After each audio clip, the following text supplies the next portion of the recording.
Asato ma shan. Thank you so much for your kind attention. I, Randhir Kumar Gautam, on behalf of Vishwaneedam Center for Asian Blossoming and Swadhyay Sahchakra Circle, we welcome you in our following Swadhyay Sahchakra webinar. We really appreciate of your kind interest and participation. We are deeply saddened learning that great soul and a deep scholar Bruno Latour is no more. We mourn the death of this great scholar on the 9th of October. It is a great pleasure and indeed an honor to have available with us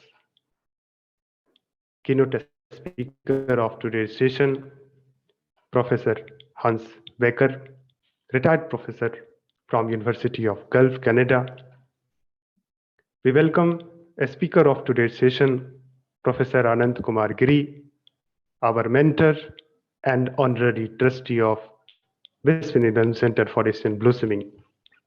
We welcome Professor Gyan Guloi, Professor Lalit, Minti Pradhan ji, Professor Meera Chakrabarti ji, and many friends co-present here.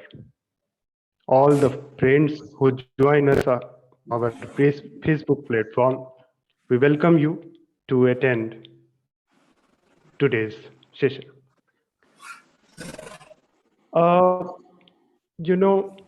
Today is very important day for all of us because today is the day of remembering a great soul and great scholar. The topic of today's session is Bruno Latour's contribution to social theory.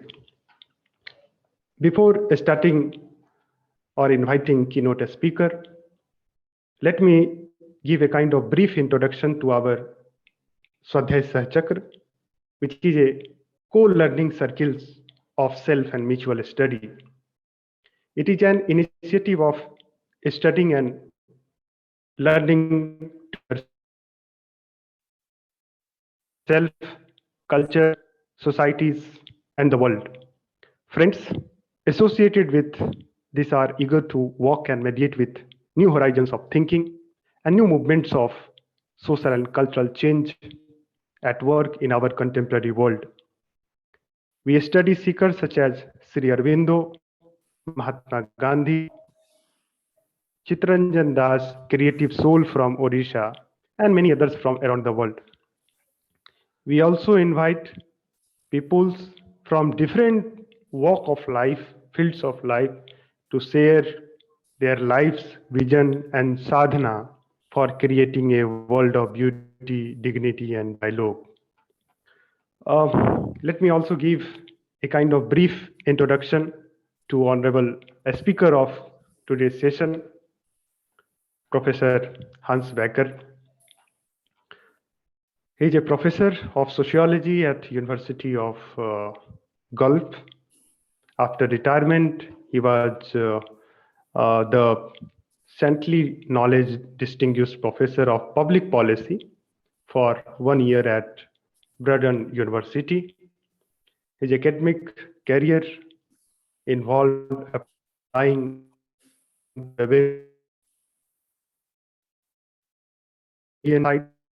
significant contribution comparative sociology.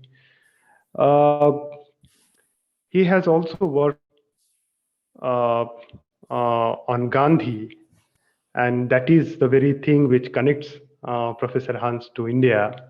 And he considered himself as a rural sociologist. He has written a book called Towards a Just Society, Gandhian perspective on human rights and development. And he has also deep engagement with Indian spirituality, particularly Bhagavad Gita. He also did some study on Bhagavad Gita. And being a friend of Professor Anand Giri, we are very happy that he accepted our invitation to share his thought on the great soul, Bruno Latour's. Bruno Latour's, has been a long, engaged sociologist, I would say, and his contribution is very significant, and his farsightedness approach is very important for us. And this is a very, one of the deep, saddest movement for all of us. But again, this is a very important time for us also to engage with his thought, insight, and philosophy. So with this brief introduction, first I would like to invite Professor Hans Becker to kindly share his thought on the great soul. So Professor Becker, over to you. You please unmute yourself. Thank you very much. Thank you. I was privileged to spend a year with Gandhi Peace Foundation in India. We traveled to 10 different states, and that led to me writing some essays about our experiences, which led to the publication of my little book about Gandhi. And it's not about Gandhi in general, but about his social thought. So it's related now to our discussion of the social thought of a famous French thinker, Bruno Latour. I've known about Latour for a long time because he initially established his reputation in the study of science and technology and society, which is the technical specialization within the field of sociology, science and technology in society. And he came out with the audacious but very commonsensical idea that instead of just listening to what philosophers had to say about science and how science is done, it's helpful to actually go to the laboratories and see what the laboratory scientists are actually doing. So it was a kind of symbolic interactionalist ethnomethodological study of the activities of science, particularly the natural sciences. In many English-speaking countries, when people say science, they mean the sciences of nature. But in my own work, I think of science as not only concerning nature, but also human beings and our civilizations. My main interest these days is writing about Max Weber's ideal type models of comparative historical sociology, particularly for traditional societies like ancient India, ancient China, Sumeria, Babylonia, Egypt, and the Roman Empire. Without going into that, I will say that in many ways, Bruno Latour would not agree with my current orientation. My orientation is neo-Kantian. This is one of the books I'm reading right now about Kant, Kant's theory of knowledge. I don't know if that's backwards on your screen, but Kant had a view, an epistemological view, and an ontological view that was based on Newtonian natural science and Newtonian mathematics. And Latour makes it very clear that he's differentiating himself from the mechanistic aspects of Newtonian epistemology. I enjoyed listening to his Kyoto address. He received the Kyoto Prize, and he was talking specifically about the rejection of a simplistic version of mechanistic natural science. And he is doing that in part because of his orientation to social science and philosophy, but also because French intellectuals in the last 50 years especially have taken a great deal of time and effort to move toward a kind of neo-Hegelian understanding. Hegel appreciated Kant's views, but he felt they were a little bit too rigid in differentiating the phenomenal world from the noumenal world. The phenomenal world is the world of our senses. So every day we see things, we hear things, we can touch things, we can taste things, and of course we smell things. The phenomenal senses that we are using, even right this minute, are the things that we can consider real. We often say that we can see it in order to believe it. If we see it, we believe it. If we don't see it, we're not so sure it's there. That's in terms of talking about angels or ghosts, other elusive, invisible things. But the noumenal world, according to Kant, the invisible world, the world of the gods or God, depending on your orientation, the world of the spirit, the heavenly world, and so forth, that's noumenal, that's the spiritual world. And according to Kant, we can't appreciate that. Well, Hegel said, no, that's not correct, because the spiritual world and the phenomenal world are combined. We're not divided in that way. So Latour, in my opinion, takes a kind of neo-Hegelian view rather than a neo-Kantian view. My hero, Max Weber, takes a little bit more of a neo-Kantian view, and I won't go into the details of that. Now, why is Latour important in sociology as opposed to just general social theory today? Is because he was well acquainted with the traditions of symbolic interactionism, ethnomethodology, qualitative research methods, phenomenological sociology, and so forth. And what he wanted to do was move even further in his analysis of the sociological problems that confront us when we try to understand the phenomenal world, but retain some awareness of an invisible dimension. I believe that his Roman Catholic background and continued support of certain aspects of contemporary postmodern Roman Catholic theology and dogma led him to thinking that it would be wise to not think of the networks in which we are engaged as only just other human beings, or even other animals like dogs, cats, whales, giraffes, you name it, or the animals that some people eat, like cows or horses or pigs, chickens, and so forth. Not just the living things that we associate with, but even the mechanical things that we deal with every day. So, for example, we are now engaged in an activity where I'm sitting in Guelph, Ontario, Canada, and most of you are somewhere in India, and the distance is kind of almost not real. It would take me quite a few hours to get on a plane and go to India, and vice versa. It would take you a long time to come here, and yet we're communicating in a network that is, in a sense, invisible. Now, of course, you're seeing me on the screen, but I'm an image on the screen. I'm not the real phenomenological person that you would meet if you were to come here and we were to go have lunch or something. I'm not the person you might see if I was teaching a yoga class or taking a yoga class from you. So Latour is opening up the idea that the network does not have to be a material object. At the same time, the human being can be considered a material object because we are phenomenologically apparent. If I talk to Ananta Kumar Giri, or if I talk to Lala Charat, or hundreds of other people that I know, it's quite different speaking face-to-face than, for example, on Facebook, where I might type a little message, or LinkedIn, or academia.edu, or any of these places.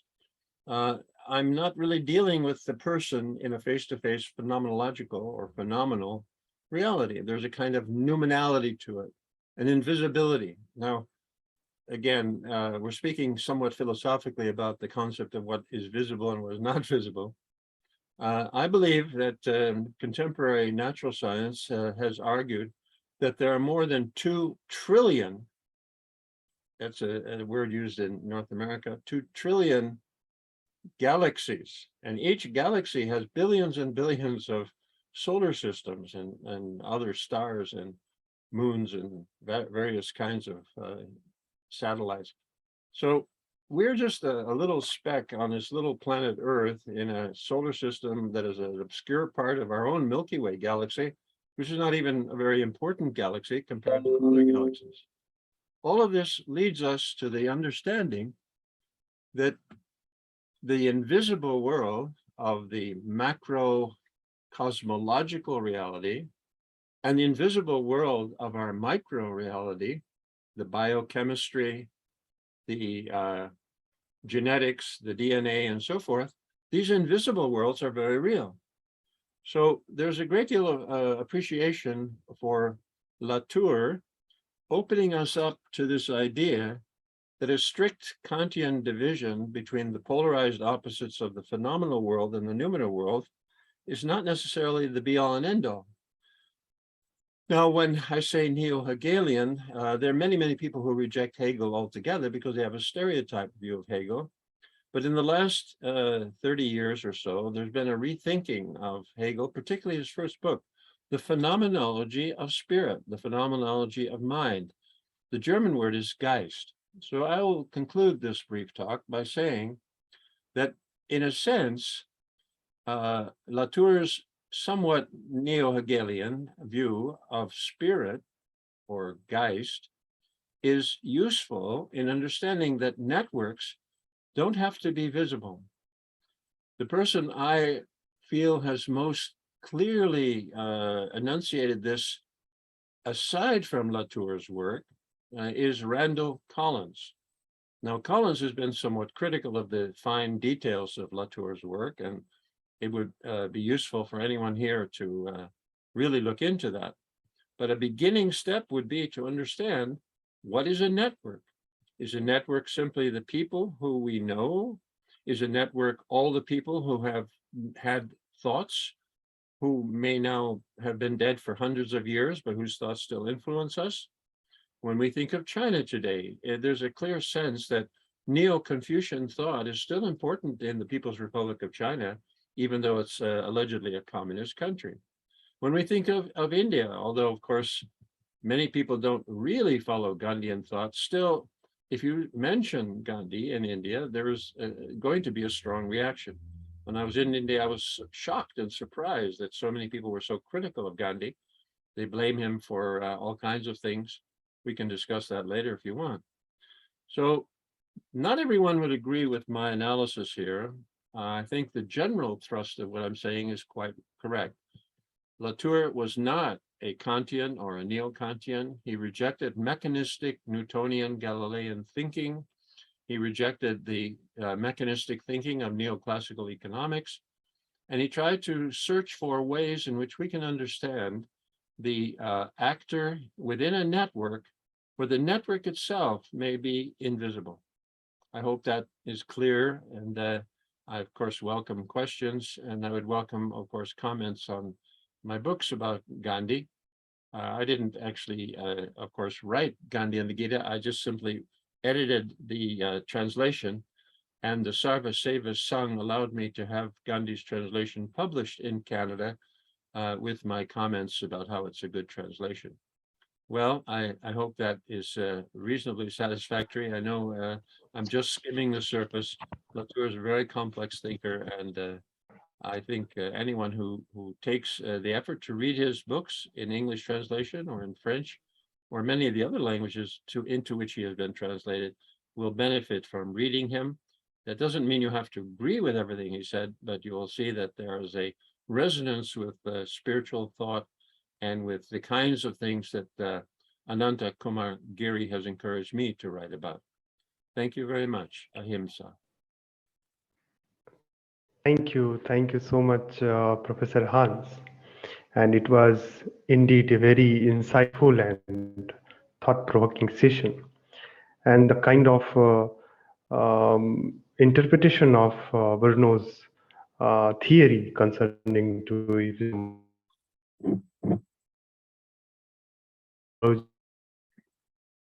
and ontology with Latour more deeply.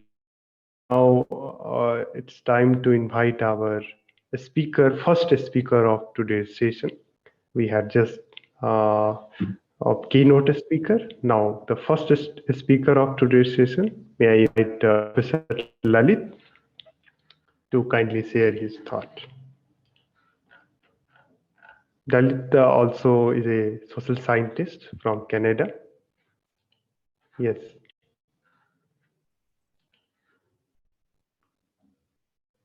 Yes, Professor Lalit, please unmute yourself.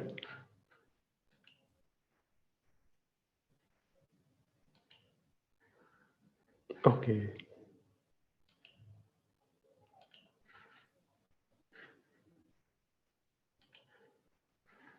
He's taking some time. So maybe invite Professor Anand Kumar Giri. Professor Anand Kumar Giri, as you know, he does not need any introduction. He's our co-nurturer of Vishwaneedam, and he's a deep scholar of contemporary sociology, and he personally interacted with Bruno Latour and his work. So, Professor Giri, over to you.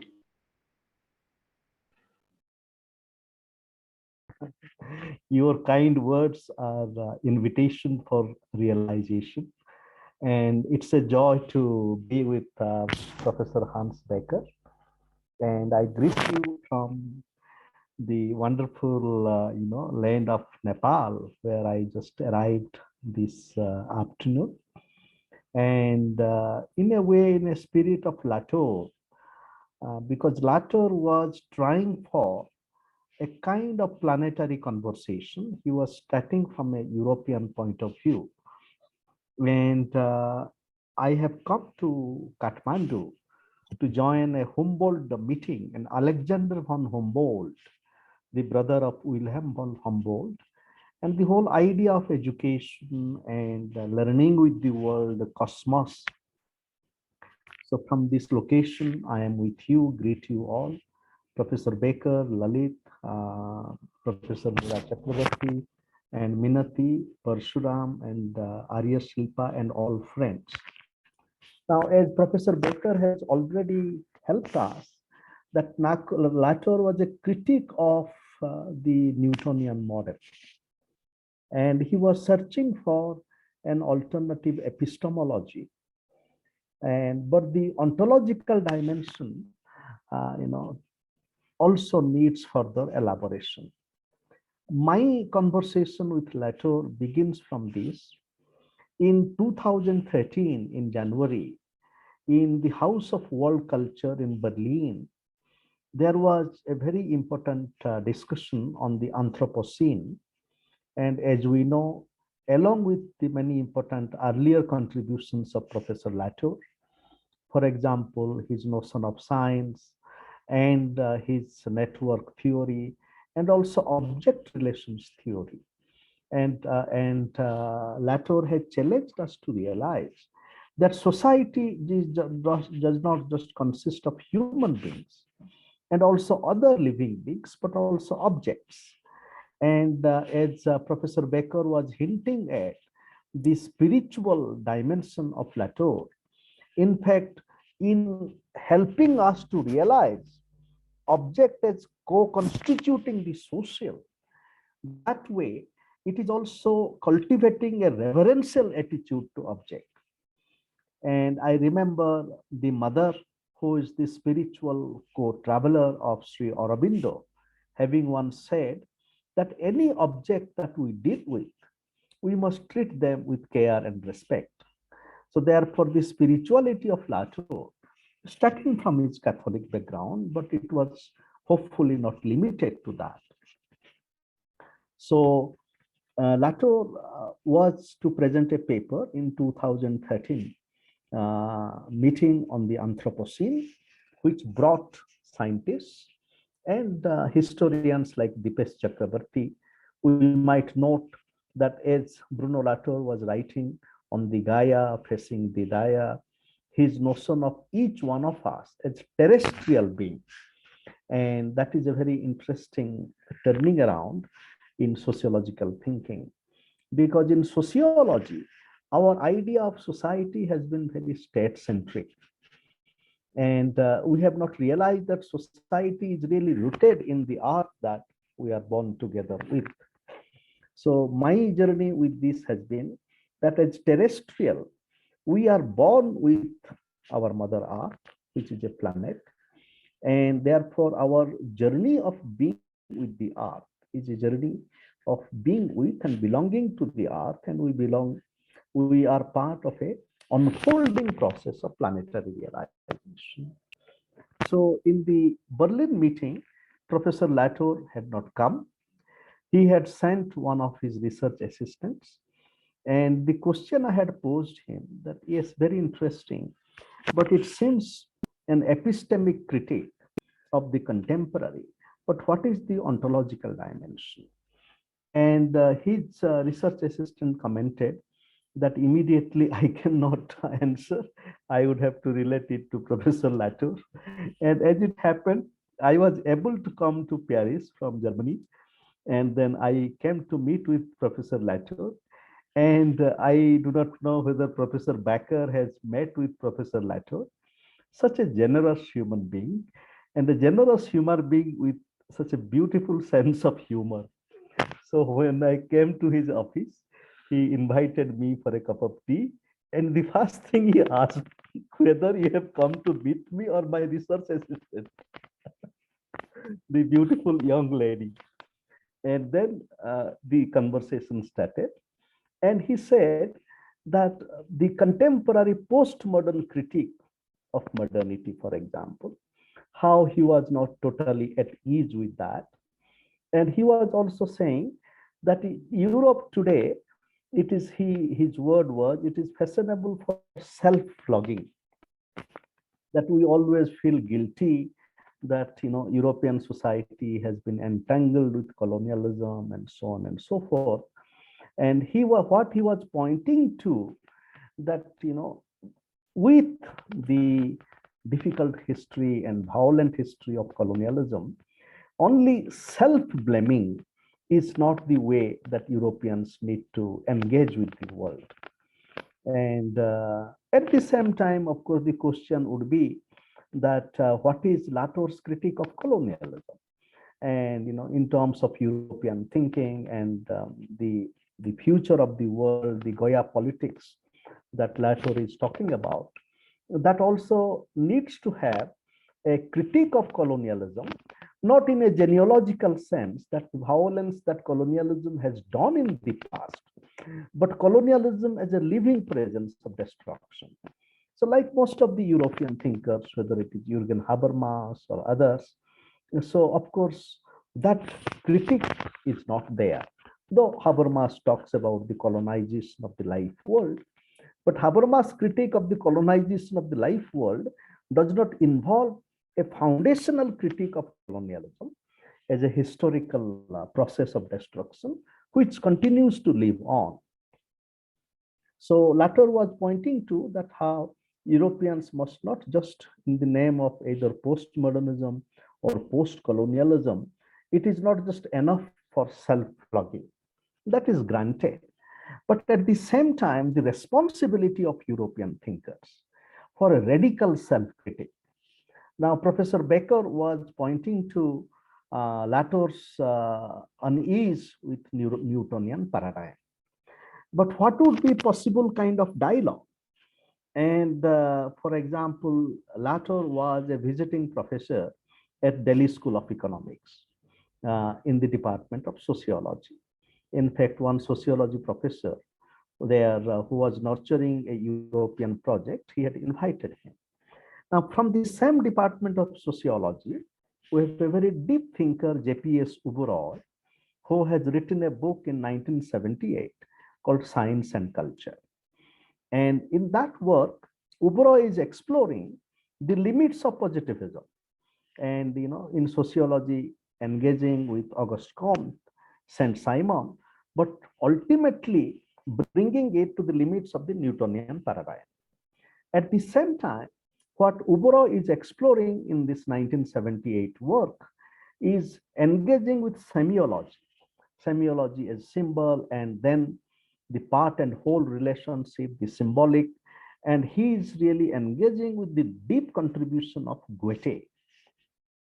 So therefore, a kind of literal learning, if Latour is making a critique of the Newtonian paradigm, and he, having spent some time in Delhi School of Economics, and from Delhi School of Economics, there is this profound critique of European epistemology and an alternative exploration. One explores whether Latour had engaged with such kind of engagement with Europe itself. Ubroy has a book called European Modernity, Truth, Science, and Method. And so therefore, Latour's engagement with European tradition and modernity, European modernity and its limit. So is Dipesh Chakrabarty, who in 2000 wrote this work called Provincializing Europe. And but all these critics, they are mainly, their frame of reference is Europe, and there is no problem in that per se. But what Latour's Gaia politics, his later work on Gaia or the terrestrial, is pointing to is a deeper kind of conversation and learning across. And so Latour's project is inviting that. And maybe Latour himself, as a scholar, to what extent he could fully realize it. I'm just raising it.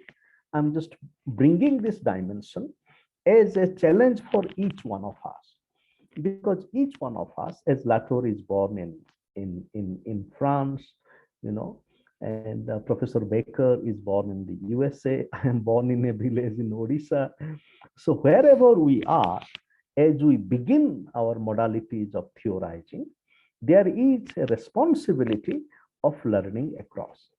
Therefore, Latour's social theory, as fascinating as it is, so we have to open it up in the direction of deeper and many-sided, planetary conversations. As I have suggested, let us think of, critique of modernity. Let us think of the conversation, what would be a possible conversation between Ubroy and Latour. Then the other thing about Latour's work, as I have pointed to, this whole dimension of the terrestrial. And in that book, Latour is making a distinction between what he calls as globalization plus, globalization plus and globalization minus, and localization plus and localization minus. So let me share a little bit about his reflection on the terrestrial. He is writing, as terrestrials for Latour, we need to shift from a system of production to a system of engendering, and we can multiply the sources of revolt against injustice and consequently to increase considerably the gamut of potential allies in the struggle to come for the terrestrial. In a way, and I'm interpreting him, in a way, the coronavirus, which emerges out of destruction of wild habitat and meeting of human species and other species, becomes an ally in realizing the limitations of the existing production paradigm and engender a new ways of production, consumption, and living together with Mother Earth. Latour also tells us that as terrestrials, we co-create each other, going beyond the dualism of organism and environment. For example, as Latour explains, if the composition of the air we breathe depends on living beings, the atmosphere is no longer simply the environment in which living beings are located, in which they evolve. It is in part a result of their actions. In other words, there are not organisms on one side and an environment on the other, but a co-production by both. Agencies are redistributed. The difficulty we have understanding the role of living beings, their power to act, their agency in the evolution of terrestrial phenomena, reproduces the difficulty of understanding the phenomena of life in earlier periods. For Latour, the existing models and ways of the global and the local afford us an inadequate purchase on the terrestrial, which explains the current hopelessness. Here, Latour urges us to understand the distinction between local minus and local plus as that between globalization minus and globalization plus. Local plus and globalization plus involve transformation of both the local and the global as we know it. The local plus contains the seeds of the planetary within it. The global plus is not just the familiar logic of globalization. It embodies both the local and the planetary. Both local plus and globalization plus should also help us in multiplying our points of view. As Latour writes, all that counts is understanding whether you are managing to register, to maintain, to cherish a maximum number of alternative ways of belonging to the world. And for Latour, shifting from a local to a global viewpoint ought to mean multiplying viewpoints, registering a greater number of varieties, taking into account a large number of beings, cultures, phenomena, organisms, and people. Yet it seems as though what is meant by globalization today is the exact opposite of such an increase.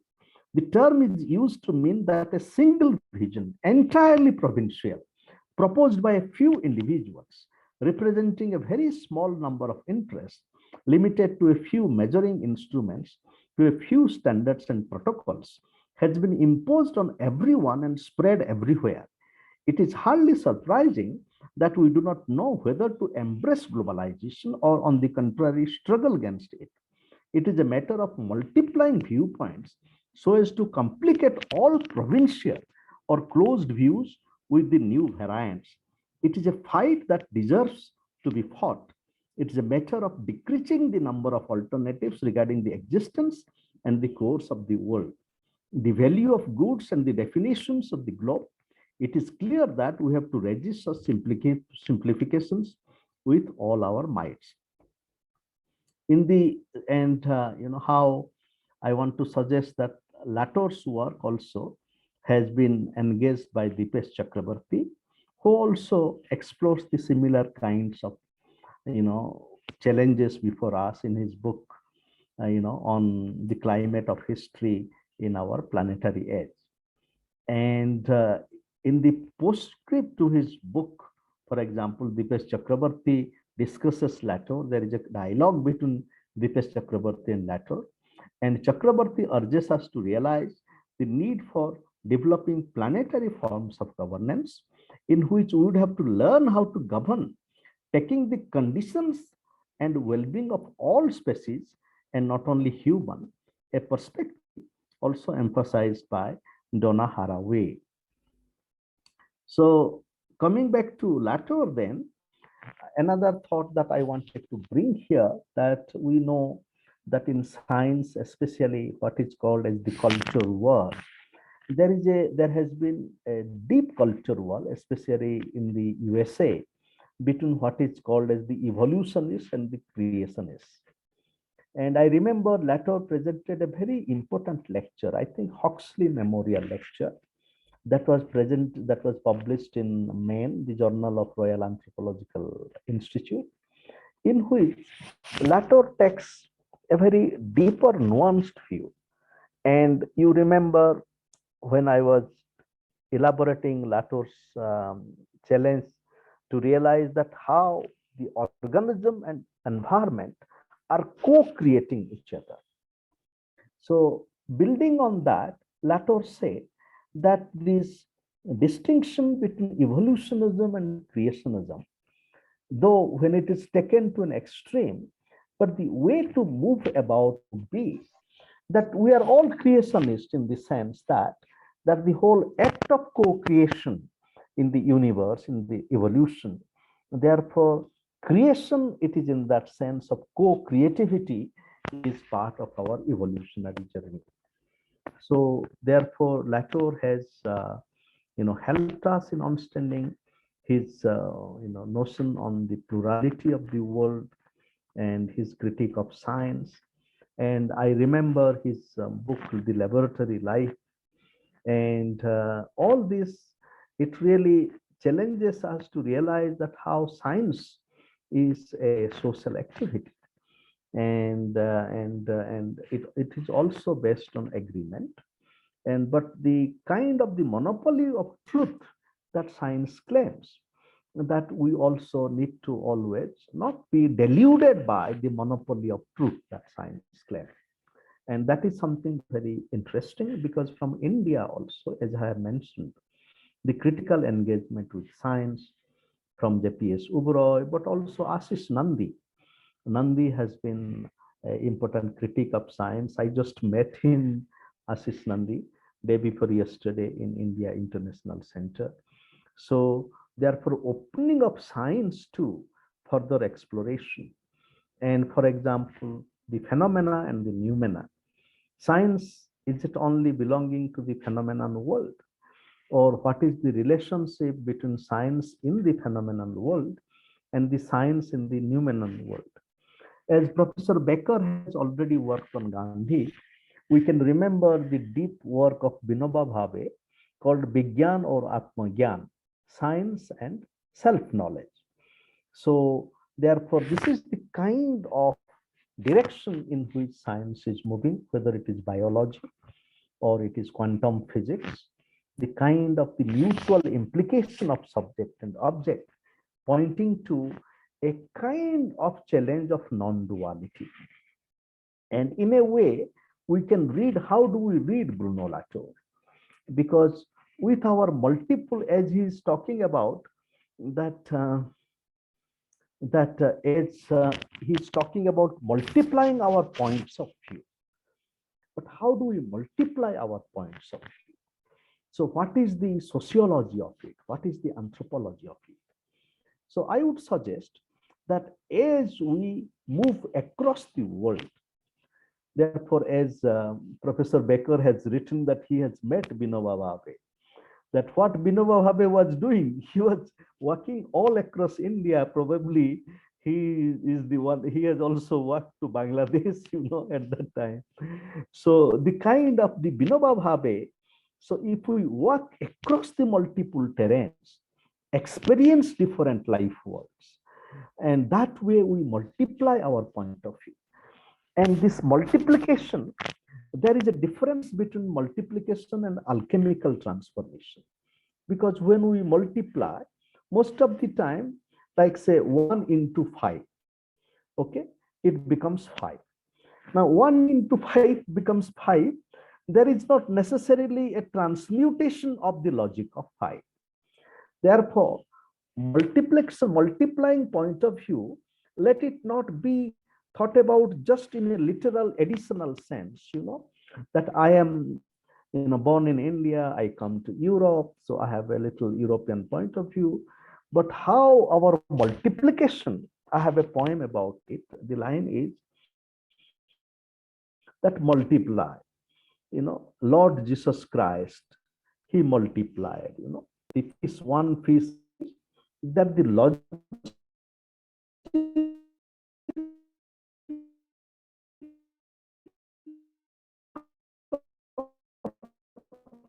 multiplication needs to be point of view required, and therefore the critique of the whole practice of it, that we need to move across the multiple terrains of our world. In a way, now today is October 16, just 2 days after, we are meeting Professor Fred Dallmayr, who is also born in Germany in a very difficult circumstances. In fact, when the war was going on, and in a way, what Professor Fred Dallmayr has done, he was born in Germany, he came to study in the USA, and he has traveled many parts of the world. He has come to India, he has worked with the Mercury movements, Now here is a living example of being with the world, working across multiple traditions and thinking that way. So we can think of the project of Bruno Latour in this way, multiplying our points of view. This multiplying our points of view need to be accompanied by what I called as multitopy or hermeneutics. We need to move across multiple terrains. As we move across sociologically, then let us do a kind of a creative comparative global engagement. For example, as Latour has written on European modernity, and let he also study Indian modernity, or his students, Indian students also. So simultaneously studying the history and the predicament of Indian modernity and European modernity. So this is a different kind of comparative global engagement that is inviting us. But unfortunately, our existing practitioners, whether they are leaders of the field or students, they are still in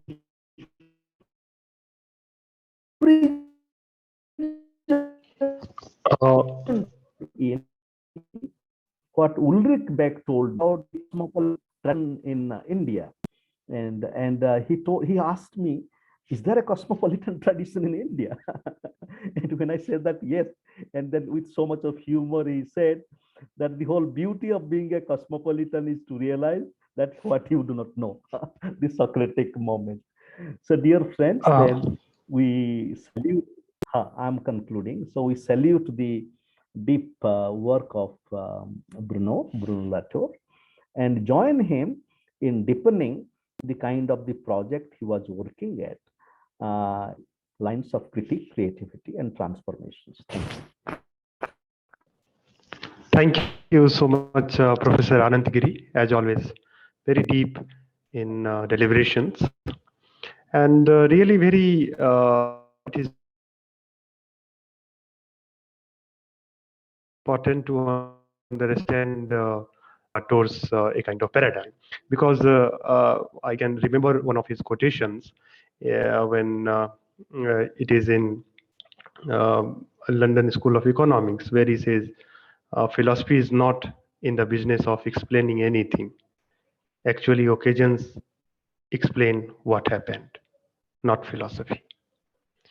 And again, when he talks about science, and I think after R.K. Morton, and he's the first, I think, in contemporary time, he has a deep engagement with sociology of science, and particularly when he wrote a kind resembling the social and introduction of actor network theory, where he says the world is not a solid content of facts sprinkled by a few legs of uncertainties, but a vast ocean of uncertainty, sprinkled by a few islands of celebrated and stabilized form. So I think I don't find any dichotomy philosophy and science when we talk about Bruno Latour. In that way, his conceptual framework is very deep, and his far-sighted approach is very, very important. Now, may I invite Professor Lalit uh, to share his thought?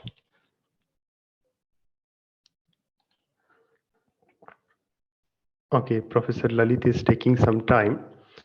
So I request all of our participant of Zoom platform to kindly indicate me in the chat box.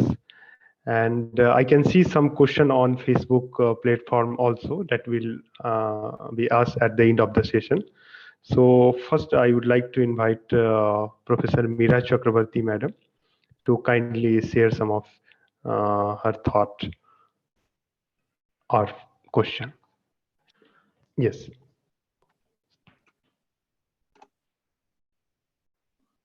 I would like to know Professor Hans Becker that in not liking the Newtonian mechanistic scientific procedure that you mentioned by Latour, do you find a kind of denial of human freedom? Do you find that that is the cause that he did not like? Because Ananta later on explained the humanistic approach that Latour takes. So naturally, if it is mechanistic, then there could be a reason to feel uncomfortable if that is going to deny the human freedom. Thank you. Thank you very much. Nice to know you met JP. We met JP too, and it was a very sad affair when Indira Gandhi's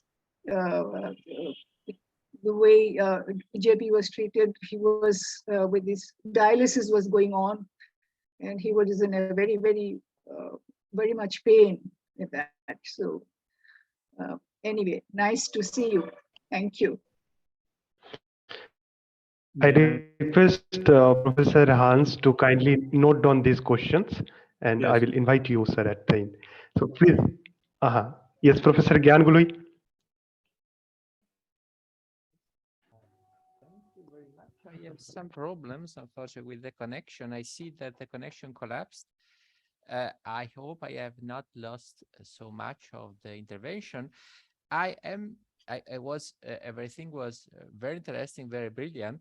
I would have perhaps a question, a little note on the concept of neo-Hegelian, because this was what most impressed me.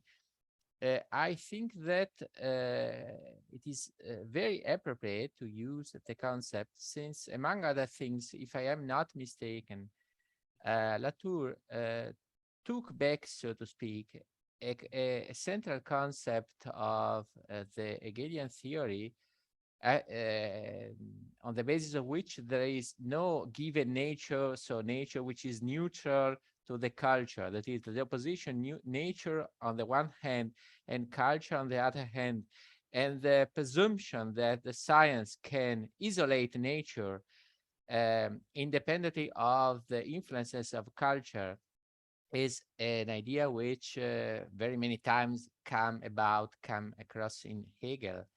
And I think that this point is perhaps explains why Latour was very often attacked by the, so to speak, the scientific environment.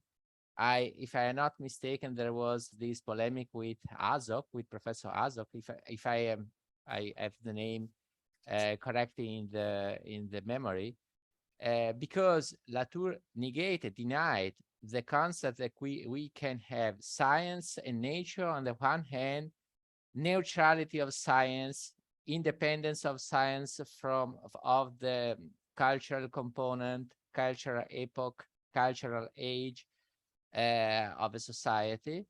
And whereas, of course, those who buttress the idea of an absolute science, absolute reliability of science, and independence of cultural, of societal influences, were, if I'm not mistaken, always very, very strong against the thesis of Latour. And therefore, I think that the reprisal, taken back Hegel, is something which is particularly appropriate because and explains why Hegel is always hated in the scientific environments, because if you have to do with scientists, the first thing, if you are a philosopher and you have to do with scientists, the first things that they say is, we hate Hegel. Always. It is the first thing that they say to you. And so I was very interested in this connection between Hegel and Latour, and the belonging, if I have correctly understood, of Latour to a neo-Hegelian way of thinking and of interpreting nature and culture, relationship between nature and culture and science. Thank you very much. It was really very, very interesting. Thank you. Thank you. Miti Pradhan. Do you want me to make a comment or not? Just wait a minute. All right. Sir. Yes, Miniti Pradhan, please. Yeah. Hello. Good evening. Am I audible? Yes. Hello. Good evening. Yeah. Good evening, everyone. It was very wonderful deliberation from both the speakers. So I would like to actually, pardon my ignorance. I'm very new to this concept and down to these things. So little bit on ant, no, like actor network theory. If Professor Hans Becker can talk a little bit more light on that, that would be nice for me to learn. And one more thing, it is question when Anantabhai was telling, I was just wondering about that planetary conversation, that unfolding of realization, whether we are realizing it now when you are heading towards destruction, whether it was not there before, when the start of society, or the society of what you say, we believe that our ancestors were more planetary conscious, they were, which we are not. So whether we can tell it now, it is unfolding of the realization. That was my doubt. Please clarify this both. And thank you for the opportunity. Yes, Professor Hans Becker, over to you. Well, those are all three very important comments made by the three people who just spoke. I put a few comments on the chat. I purposely kept my talk relatively simple. In terms of the kind of sociology that Latour made, let me recommend this book. I was on a book prize committee. We gave this book a prize. And Johan Halbrun is a European thinker who is quite fluent in French sociology, but he comes from Belgium. What Halbrun says about French sociology is that it's not easily comparable to the kind of sociology that has been characteristic of the United States and Anglo-Canada. Quebecois Canada is a little different. In that it's not just a research orientation, even in the most broad sense of the word, but also a kind of philosophical discussion. So to fully understand Latour, and I can't claim that I do, but to fully understand him requires also reading the people who preceded him. So you have Jean-Paul Sartre commenting on Hegelian thinking and modifying those views. And then the critique of existentialism by Raymond Aron, although Aron was also a sort of existentialist, but he was more of an empirical sociologist, more influenced in some ways by German thinking, not philosophical German thinking, but German Americanized research. I believe that a really good analysis of Latour requires going into a lot of depth on the people who preceded him in French thought, because it's a dialogue. I have studied a little bit of Pierre Bourdieu, and if someone has never read Bourdieu, then it's hard to understand Latour, because Latour is constantly in a kind of internal dialogue with Bourdieu about research. And Bourdieu was more of an empirically oriented researcher, but more oriented toward the social science that deals more with phenomenological things. It's my opinion that in French intellectual elite circles, there's often a kind of one-upmanship that of course exists to some extent in North America, but this very lively notion that there are leading thinkers, and there are only a few leading thinkers who come from the École Normale and so forth, and that their words are precious in a way that we don't tend to think of even the best American and Canadian English speaking sociologists having that kind of influence. Now, for Latour's concept of the Anthropocene, it's a critique of the concept of a simplistic view of Gaia. I thought that was fascinating reading about that. So when we talk about the world, we're talking about something more than just the planet, but we're also not just talking about the planet as a material object.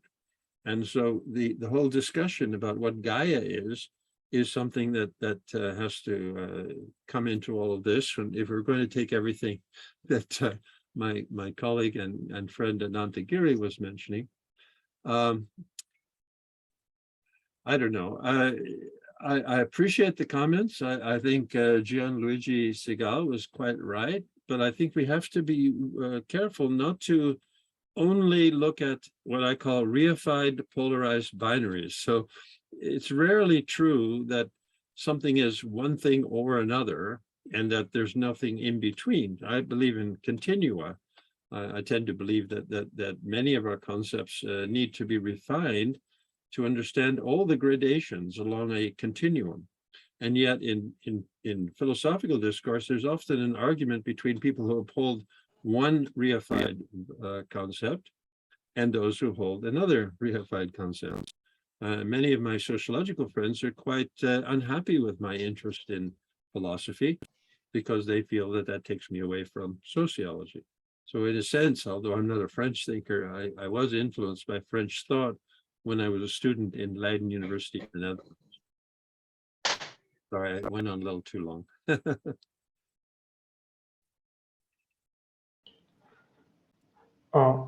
So thank you. And I think we are also running out of the time. So we have past 9:30 now. So there are some questions on Facebook. People are asking about how there are some questions, but I will just see two. How Latour's study is important for India, and second is please speak on Latour's philosophy of environment and politics of nature. I think Professor Han just mentioned his work on Anthropocene. So if Anantgiri can talk about how Latour's study is important for India. Of course, he also talked about Ashish Nandi and Vinova Bhave. Yes, Anantgiri, Okay. sir, are you there? Yes. Yes. So, thank you. Now, also thinking with Minati's question about planetary conversations, and in the context of Latour, like when he's talking about globalization plus. Now, that globalization plus, in terms of thinking, in terms of learning, it means that the globalization plus has to include learning across boundaries. And now our ancestors had a deeper connection with the earth they were born with. But most of the time, their learning with other parts of the world was there, but that was not because of different limitations. That was not really too much. So today, the contradiction is that today we have much more opportunity to learn about different cultures of the world, knowledge systems. But on the other hand, we are becoming derooted from our mother earth, wherever we are born. So therefore, while our ancestors were rooted to the earth, the soil that they were born with, but their worldview was not, it didn't have that much potential for expansion in the way we have. And today we have, for example, the means, whether it is library or books or physical travel, of opening of our worldview and engaged in planetary conversations about different knowledges, different ways of doing science. But even then, many of us are not doing that. So therefore, planetary conversation and realization has these two components. One is that realizing that we are born with and move together with our mother earth as a planet. And part of this moving together with involves learning and dialoguing. And this dialogue also has a critical, when we are in dialogue, certain inadequacy of our field, like in Indic tradition, the caste system that we I think, sir, there is network problem from your side.